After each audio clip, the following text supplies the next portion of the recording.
یہ بہت زیادہ چلتے ہیں ہمارے یہاں پہ. مثال کے طور پر ایک کیس یہاں پہ ہم گوجرانوالہ کی عدالت میں چلا رہے ہیں. گوجرانوالہ کی عدالت میں ہم نے کیس چلایا تو ہم نے دیکھا کہ سیم کیس جو ہے یہ ہائی کورٹ میں بھی چلا.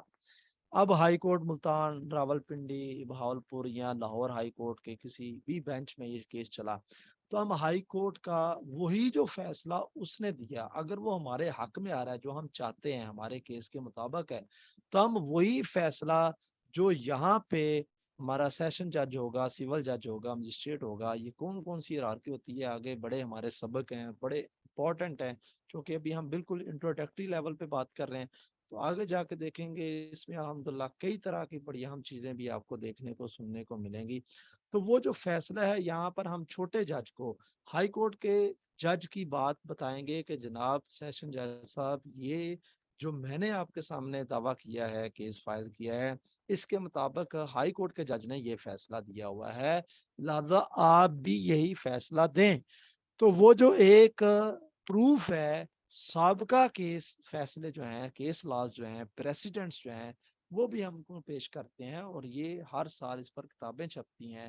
آپ کبھی بھی وکلاء کے اگر چیمبر میں جائیں تو کالی بڑی بڑی لمبی کتابیں پڑھی ہوتی ہیں، بڑی بڑی جلدوں میں پڑھی ہوتی ہیں کالے رنگ کی کتابیں، تو وہ سارے عموماً پریسیڈنٹس ہی ہوتے ہیں یا کچھ جرنلز ہوتے ہیں. اس طرح تیسرا ہمارے کسٹمز ہیں، ہمارے رواج ہیں. جس طرح میں نے ایک مثال دی آپ کو، یہاں پر پاکستان میں جو ٹریفک کا نظام ہے، ہمارا ایک مزاج ہے، ہم دائیں طرف نہیں چلتے، بائیں طرف چلتے ہیں. تو یہاں پہ اگر کوئی کہے کہ نہیں ہمیں دائیں طرف چلنا چاہیے جس طرح سعودیہ والے چلتے ہیں، تو یہاں پر تو ایکسیڈنٹ ہی کروائے گا. تو یہاں کے جو رواج ہیں، مثلا کسی خاندان کا کوئی رواج ہے اور اس کو توڑا تو وہ عدالت میں پیش کرے گا کہ جناب یہ ہمارا رواج تھا، بے شک فلاں جگہ پہ یہ رواج نہیں چلتا لیکن ہمارے علاقے کا یہ رواج ہے. اور وہ پنچایت ہمیشہ فیصلہ کرتی ہے ہمارا اس طرح کا رواج ہے، جج صاحب یہ رواج کے مطابق اس بندے نے یہ وائلیشن کیا، قانون توڑا، اس کو سزا دیں. تو جج صاحب جو ہے وہ ان کسٹمز کو بھی سامنے رکھیں گے. اسی طرح لیجسلیشنز، یہ سب سے اہم ہے جی، جو ہم نے پہلے بھی بات کی، مقننہ ہماری جو قانون ساز ادارے ہوتے ہیں وہ قانون سازی کرتے ہیں. تو وہ جو قانون سازی کرتے ہیں اس میں سب سے بڑی جو ہماری قانون ساز ادارے ہیں ان میں پارلیمنٹ ہے، سینٹ ہے، اسی طرح اپر لور جتنے بھی یہ پارلیمنٹس ہیں یا ہماری جوڈیشری ہے، یہ مل کے فیصلے کرتے ہیں جو بھی قانون انہوں نے بنانا ہوتا ہے.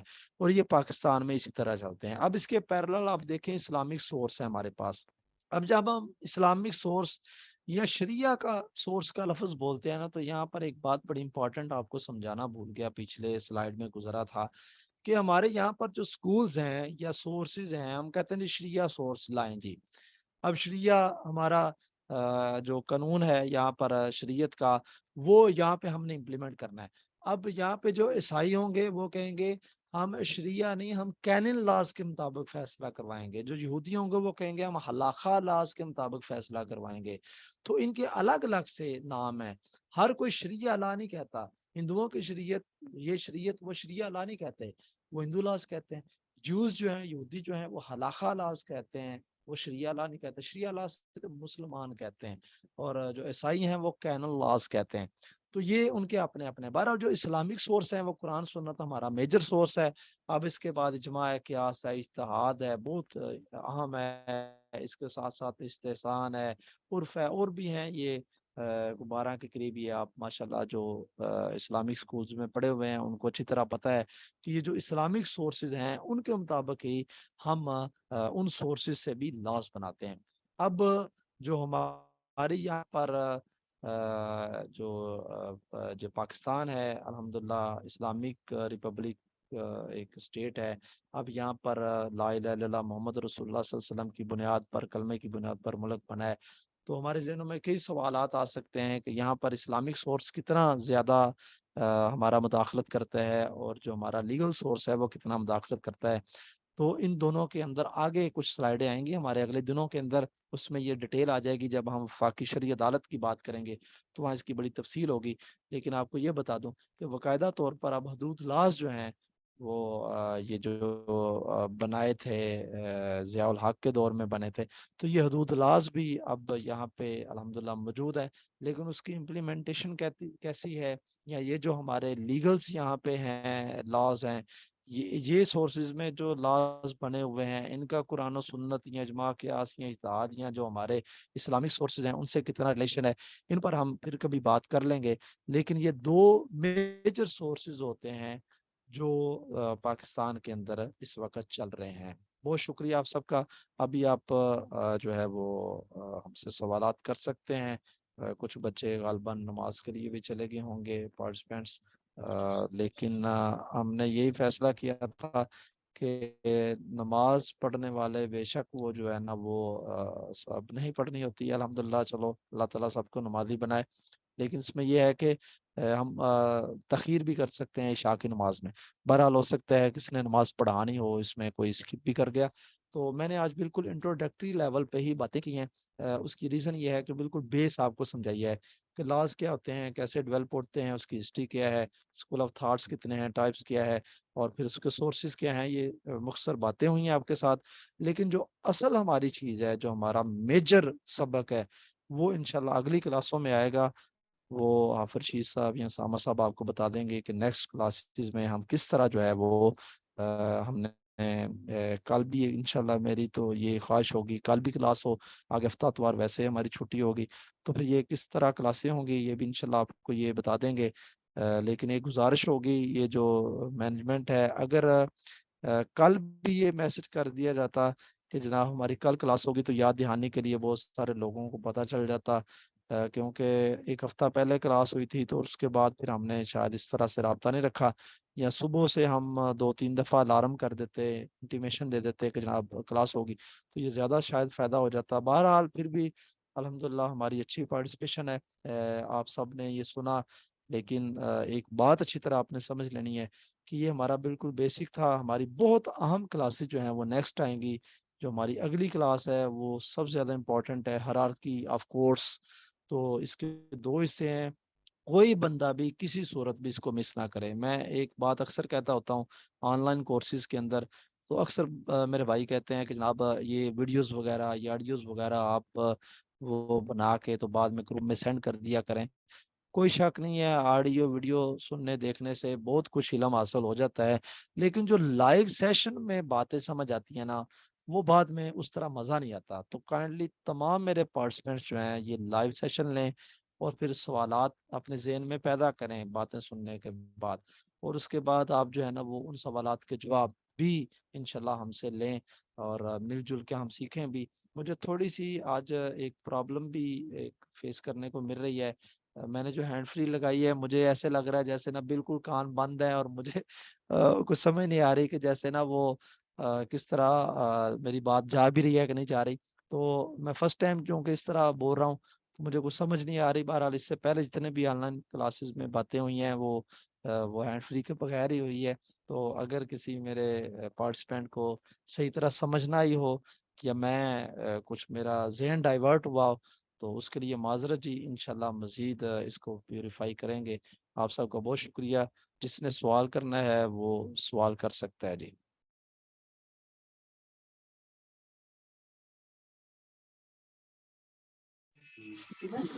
السلام علیکم ورحمۃ اللہ۔ جی وعلیکم السلام۔ ایک منٹ جی، سوال کرنے کے لیے جو دو سوال پوچھنا چاہ رہے ہیں جی، ایک منٹ، وہ اپنا ریز ہینڈ کا آپشن یہاں پہ ہے، السلام علیکم،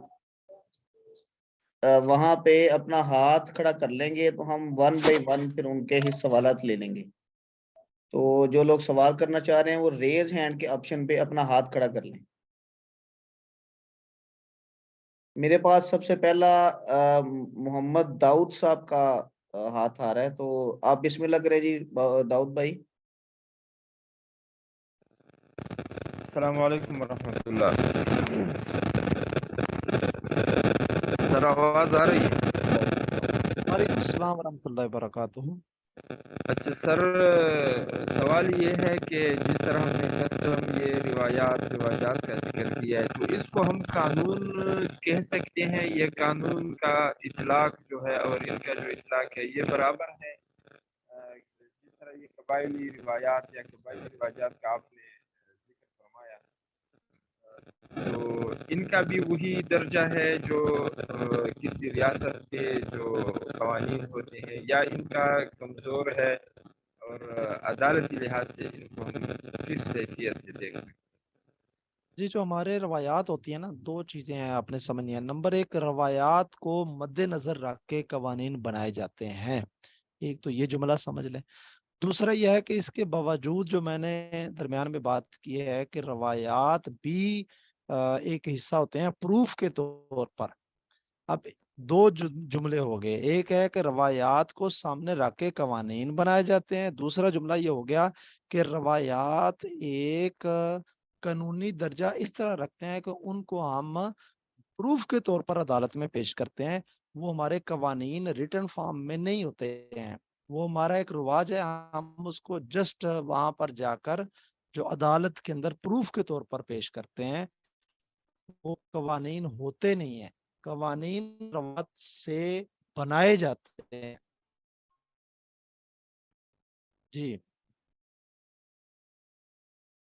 ٹھیک ہے سر، جزاک اللہ خیر۔ لیکن جو انہی روایات کی روشنی میں جو جس طرح قبائلی رسم و رواج ہے، اس کے اپنے دفعات بنائے ہوتے ہیں جن کے تحت وہ فیصلے کرتے ہیں، چاہے وہ جرائم کے ہو، معاشرتی جرائم ہو، یا جو کرمنل لا جس کو کہتے ہیں، ان کے فیصلے بھی ان کے تحت ہوتے ہیں۔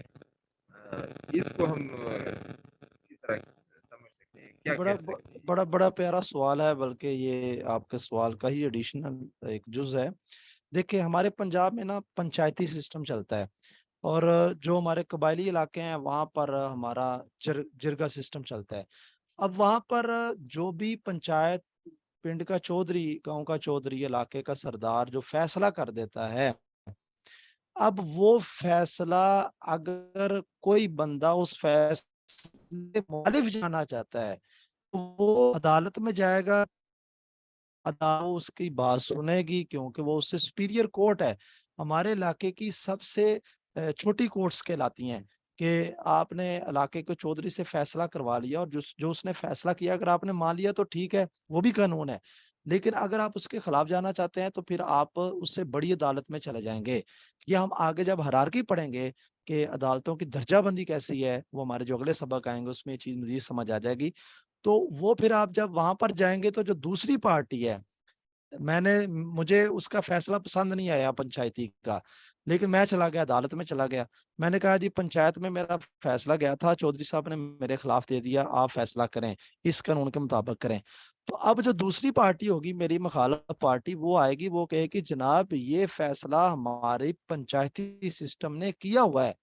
اب اس کی اتھارٹی ہوتی ہے وہاں پر، بے شک وہ فیصلہ جو ہے وہ جج صاحب کوئی اور سنا دیں، میرے حق میں سنا دیں، لیکن جج صاحب وہ فیصلہ سنیں گے اور ان کو باقاعدہ طور پر ایک لیگل آئیڈینٹی دی جائے گی، ایک حیثیت دی جائے گی وہاں پر پروف کے طور پر۔ جی ٹھیک ہے سر، جزاک اللہ۔ ہاں جی، دوسرے نمبر پہ آفاق نقشبندی صاحب۔ جی السلام علیکم ورحمۃ اللہ۔ وعلیکم السلام ورحمۃ اللہ وبرکاتہ۔ سر میرا سوال یہ ہے کہ میں چونکہ خود بھی ایک اسلامک جامعہ سے متخصص ہوں، تو اسلامک جامعات سے جو متخصص ہوتے ہیں، اسپیشلائزڈ ہوتے ہیں، تو انہوں نے بالترتیب اسلامک سورس پڑھے ہوئے ہی ہوتے ہیں، لیکن آپ چونکہ کہہ رہے ہیں کہ اسلامک اسکول آف تھاٹس کا مستقل مطالعہ کیا جائے، اور وہ آپ کر بھی سکتے ہیں، تو اس کے اگر مواد کی طرف ہم نشاندہی کروانا چاہیں آپ سے، جو ہماری اس ورکشاپ کے عنوان کو بھی اٹیچ کرتی ہو، تو اس کے بارے میں آپ کیا کہیں گے؟ مواد اسلامک اسکولز کی بات کر رہے ہیں یا ویسٹرن اسکول کی بات کر رہے ہیں؟ اسلامک اسکول کی۔ اسلامک اسکولز تو آپ مجھ سے بہتر بتا سکتے ہیں۔ نہیں مطلب آپ کہہ رہے تھے کہ اس کو مستقل مطالعہ کرنا چاہیے، تو آپ کے ذہن کے اندر جو آ رہا ہے تو میرے ذہن میں یہ تھا، اوہو آپ پھر شاید، چلو میں بتانے میں مجھے غلطی ہو گئی آپ کو سننے میں۔ میرا مطلب یہ تھا کہ آپ ان دونوں کا کمپیریٹیو مطالعہ کریں، موازنہ کریں۔ جی جی ٹھیک ہے جی، مطلب کہ جی آپ ویسٹرن اسکول کو بھی پڑھیں، آپ نے اگر اسلامک اسکول اچھی طرح پڑھے ہوئے ہیں ماشاءاللہ، بہت اچھی بات ہے۔ پچھلے سال میں نے الحمدللہ ایک نا جی یہ مفتیان ہی ادارت النعمان ہے یہاں پہ، تو ان کا دورہ قضا ہوا تھا وہاں پہ، تو وہ سارے ماشاءاللہ نا تخصص کے ہی وہ فارغ تھے سارے، انہوں نے ماشاءاللہ مفتیان ہی تھے، بہرحال آپ بہتر یہ ٹرمینالوجی سمجھتے ہیں۔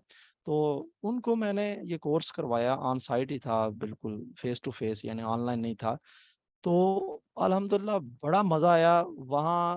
ان لوگوں کو چونکہ اسلامک سورس کا بہت پتہ ہوتا ہے، جب ان کے سامنے ویسٹرن سورس آئے تو ان دونوں کا موازنہ کرنا ان کے لیے بڑا ایک اچھا ہو گیا۔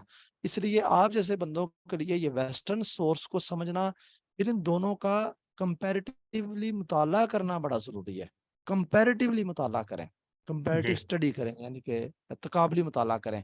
اب اس میں آپ کو بتا دیتا ہوں، مثلا وی ڈی مہاجن کی کتاب ہے، بہت اچھی کتاب ہے۔ لیگل سسٹم آف پاکستان ایک کتاب ہے، یہ بھی بہت اچھی کتاب ہے۔ صرف آپ وی ڈی مہاجن کی کتاب پڑھ لینا، وی ڈی مہاجن کی کتاب تو اتنی زبردست کتاب ہے کہ آپ اسلامک سکولز کو اور ویسٹرن سکول کو بڑی اچھی طرح تقابل میں دیکھ سکتے ہیں، لیکن وہ وی ڈی مہاجن ویسٹرن سورس کی بات کرے گا۔ جی جناب علی، جی ٹھیک ہو گیا جی، بہت شکریہ نوازش۔ جزاک اللہ خیر۔ ہاں جی، ان کے بعد طاہر خان۔ جی طاہر بھائی اپنا مائک اوپن کر لیں۔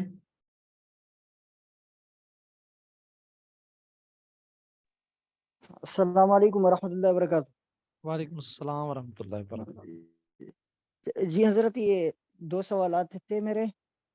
جی ان میں سے تو ایک یہ ہے، جیسے ہمارے مدارس کا یہ نظام ہوا کرتا ہے کہ جب بھی سبق میں طلبہ شریک ہوتے تو اس سے پہلے مطالعہ کر کے آتے۔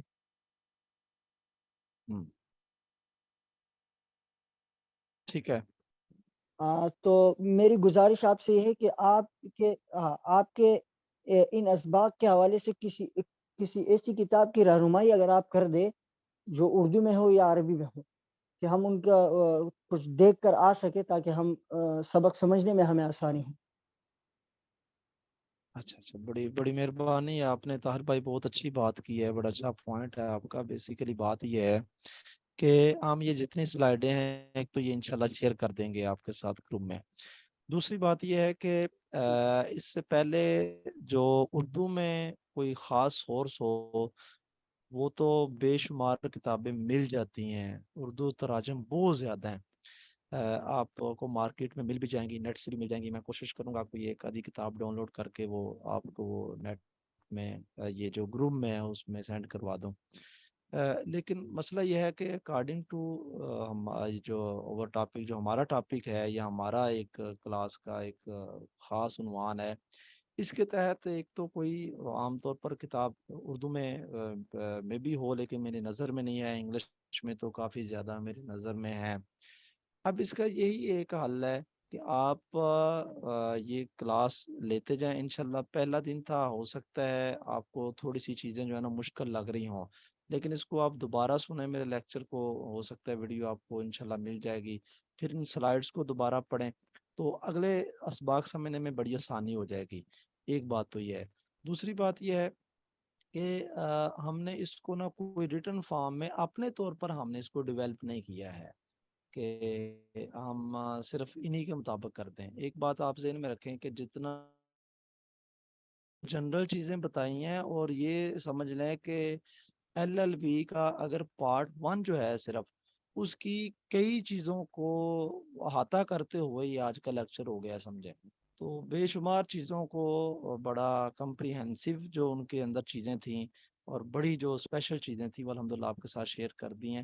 تو آپ ان کو ایک تو دوبارہ سن لیں گے، سمجھ آ جائے گی، چونکہ اگر آپ مدارس میں سے بیک گراؤنڈ آپ کا ہے تو کچھ انگلش ورڈز انگریزی کے الفاظ سمجھنے میں بھی غلطی ہو جاتی ہے، وہ سمجھ نہیں آتے۔ میں مزید کوشش کروں گا انشاءاللہ ان کو آسان الفاظ میں آپ کے ساتھ شیئر کروں باتیں۔ اور دوسرا، جب آپ یہ سلائیڈ دیکھیں گے میں نے اس میں اکثر جگہ پہ اردو ترجمہ لکھ دیا ہے تو آپ کو وہ بھی سمجھنے میں انشاءاللہ آسانی ہو جائے گی۔ اچھا، دوسرا سوال یہ تھا کہ اسلامک اسکولز کے حوالے سے آپ نے کچھ مطالعے کی طرف اشارہ کیا، اور میرے سے پہلے بھی ایک بھائی نے اس کے حوالے سے سوال کیا لیکن چونکہ میں خود تخصص فی الحدیث کے طالب علم ہوں، فقہ سے درس نظامی میں اگرچہ ہمارا واسطہ رہا ہے لیکن اس میں ہم نے تخصص نہیں کیا. تو اس حوالے سے اگر آپ کوئی رہنمائی کر دیں کہ اس میں فقہ یعنی اسلامک اسکولز میں کو جو ہے کس حوالے سے مطالعہ کرنا چاہیے؟ کتاب القضاء جو ہوتا ہے ان کا مطالعہ کرنا چاہیے یا پھر کچھ اور آپ کی مراد ہے؟ نہیں، میں نے اس بھائی کو بھی جواب دیا، یہی دیا، وہ شاید آپ سن نہیں سکے. میں نے جواب دیا میری مراد اسلامک اسکول آف تھاٹ کو پڑھنا نہیں ہے. ہاں آپ نے ان کو پڑھیں. میں نے آپ لوگوں کی طرف اشارہ کیا کہ آپ ان کو پڑھ کے پھر آپ نے پڑھا ہوا ویسٹرن کو بھی پڑھیں، پھر ان دونوں کو تقابل میں لے کے آئیں. ویسٹرن ٹھیک سے ہے، آپ کی مراد کیا؟ یہ میری سمجھ میں نہیں آ رہی. کس کی؟ یہ ویسٹرن نام جو آپ لے رہے ہاں کہ انگریزی مغربی یہ قوانین جو ہے، مغربی اسکول جو ہیں، مغربی فقہ جو ہے، مغربی فقہ کو بھی پڑھیں اور اسلامی فقہ کو بھی پڑھیں. اسلامی فقہ آپ نے پڑھی ہوئی ہے ماشاءاللہ، وہی ہے یہ جو آپ قضاء کی بات کر رہے ہیں. جتنے بھی یہ فقہی ٹرمز ہیں یہ ساری اسلامک سکولز میں آتی ہیں. قرآن، سنت، قیاس ہے، اجماع ہے، آپ کی اجتہاد ہے، یا اس طرح استحسان ہے. جتنے بھی یہ جو ہماری ٹرمز ہیں جو اسلامک سکولز میں یوز ہوتی ہیں، ادھر بھی ہم یہی یوز کرتے ہیں شریعہ لاء میں. لیکن آپ مغربی سکول کو بھی پڑھیں. مغربی سکول کے ساتھ پھر اس کا مطالعہ جب آپ دونوں کا آپ کا ہو جائے گا پھر آپ کو تقابل کرنے میں مزہ آئے گا. تو یہ مغربی اسکول سے جو مطالعہ یا ہمیں اردو میں مواد مل سکتا ہے اس کا؟ میں ڈھونڈوں گا اس پہ کو مجھے مل جائے، لیکن میری نظر میں نہیں گزرا. میں نے انگریزی کتاب کا ایک حوالہ دیا ہے، وی ڈی مہاجن کی کتاب ہے، وہ انگریزی کی کتاب بھی ہے. اس کا نام ہے جیورسپریڈنس. یہ انگلش کا نام ہے، اردو میں اس کو کہتے ہیں فقہ، جسے ہم فقہ بھی بولتے ہیں. تو یہ جو فقہ ہے یہ جیورسپریڈنس، یہ وی ڈی مہاجن ایک انڈین رائٹر ہے، اس نے لکھی ہے. بڑی اچھی کتاب ہے. اور ایک لیگل سسٹم آف پاکستان بھی ایک کتاب بڑی اچھی ہے. یہ عام طور پر کتابیں جو ہے ایک وہ ملا نام سے ایک بندہ ہے، اس کی بھی ایک کتاب بڑی اچھی ہے. تو یہ کتابیں تو بہرحال مارکیٹ کے اندر مل جاتی ہیں. ڈی ایف ملا کے نام سے بھی ایک کتاب یہ رائٹر ہے، اس کی کتاب بھی مل جاتی ہے. تو یہ کتابیں انگریزی میں ہے، اردو میں میرے کو نالج میں نہیں ہے کوئی. میں ڈھونڈوں گا ویسے آپ لوگوں کی سہولت کے لیے، اگر مل جائیں تو انشاءاللہ. ٹھیک ہے، بہت مہربانی، جزاک اللہ. اگر مل جائے تو ضرور ہمیں کریے. انشاءاللہ جی ضرور.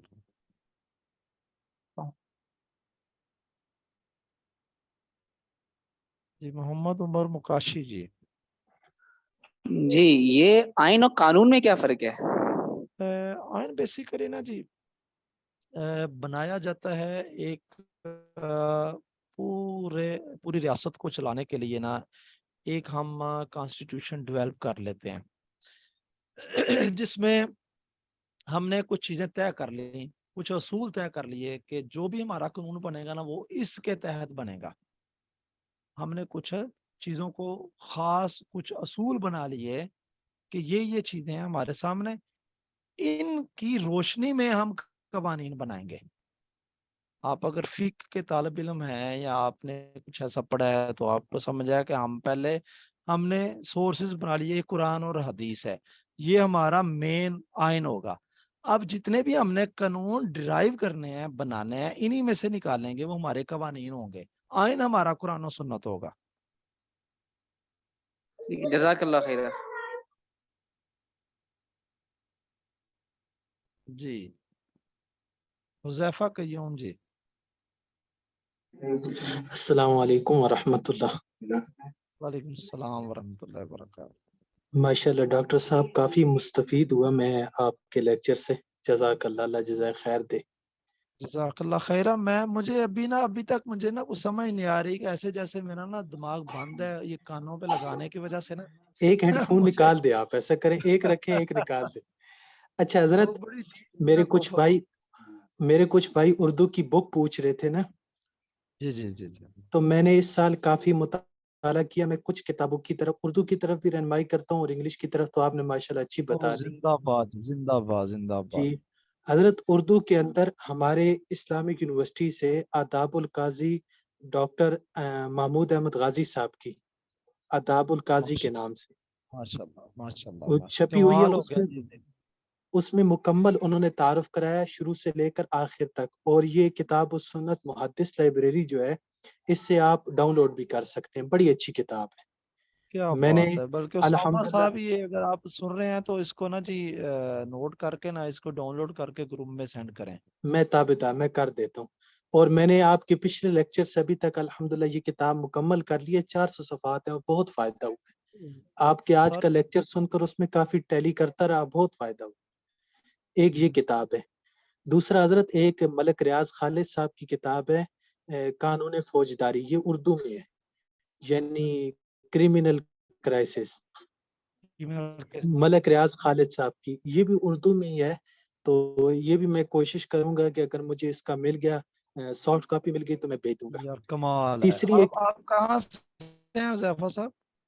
جی میں جامع بیت السلام تلگنگ ایک ادارہ ہے, وہاں پر یہ فقہ کا ہی بس طالب علم بھی ہوں اور پڑھاتا بھی ہوں وہاں پر.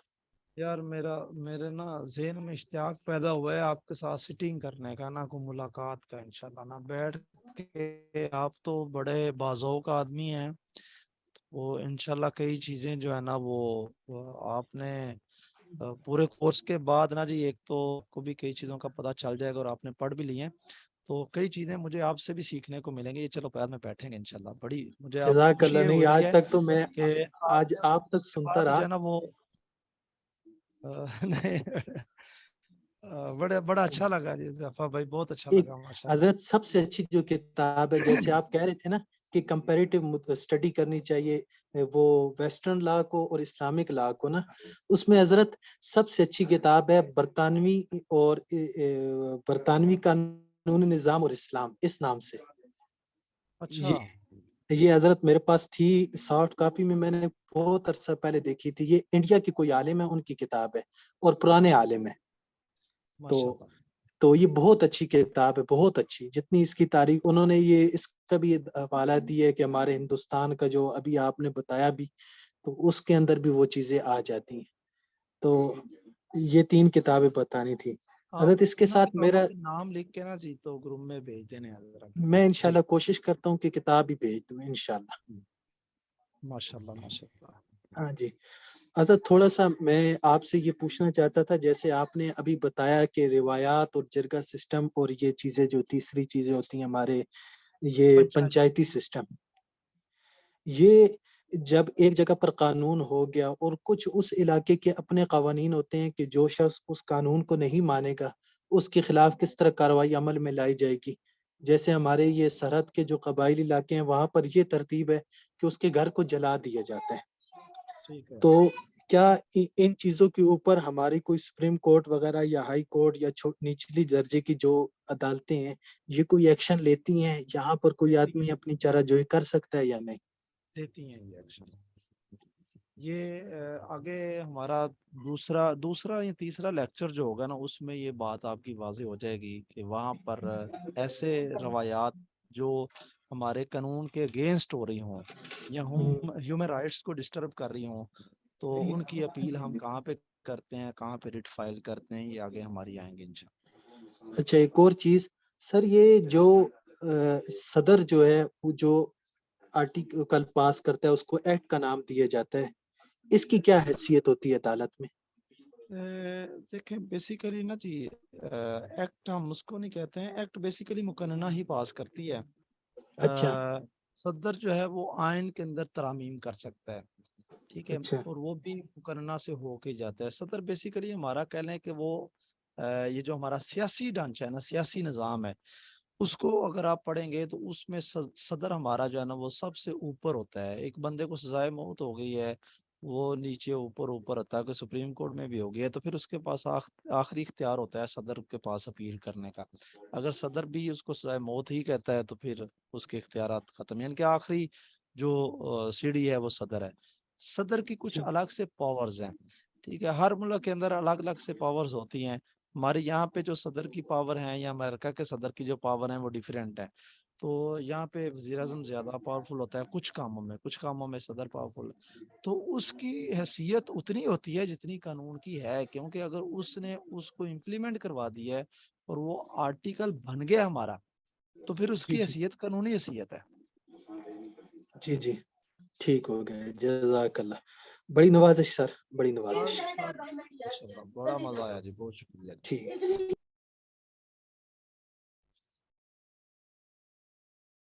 جی فرشید صاحب. جزاک اللہ ڈاکٹر صاحب. آج ہماری پہلی کلاس ہوئی بھرپور ماشاءاللہ. اگر میرے خیال سے اور کسی کا کوئی سوال نہیں ہے تو آپ آفیشیلی اسے کلاس کو وائنڈ اپ کر دیں. انشاءاللہ اگلی کلاس میں ملاقات ہوگی, اور ہم جیسے آپ نے فرمایا ہم انشاءاللہ دوپہر کو ہی مینشن کر دیں گے کہ آج کلاس ہے, اور ذرا لوگ اپنے, اور بلکہ ہم ایک شیڈیول بنا کے بھیج دیتے ہیں کہ کس دن کون سی کلاس ہوگی انشاءاللہ. بلکہ صبح لازمی رکھیں کلاس, ابھی بتا دیں سب کو کل کلاس ہوگی اور آج ہی اناؤنس کر دیں. جی انشاءاللہ. اسامہ صاحب یہ ذرا گروپ میں میسج بھیج دیں کہ کل کلاس ہوگی انشاءاللہ. جی ٹھیک ہے پھر. بہت شکریہ جی. دعاؤں میں یاد رکھیں, اللہ تعالیٰ خوش رکھے سب لوگوں کو, اور ہمارا یہ ملنا اس کو ہمارے لیے دنیا اور آخرت میں نافع بنائے. جزاکم اللہ خیرا. السلام علیکم ورحمۃ اللہ وبرکاتہ. وعلیکم السلام.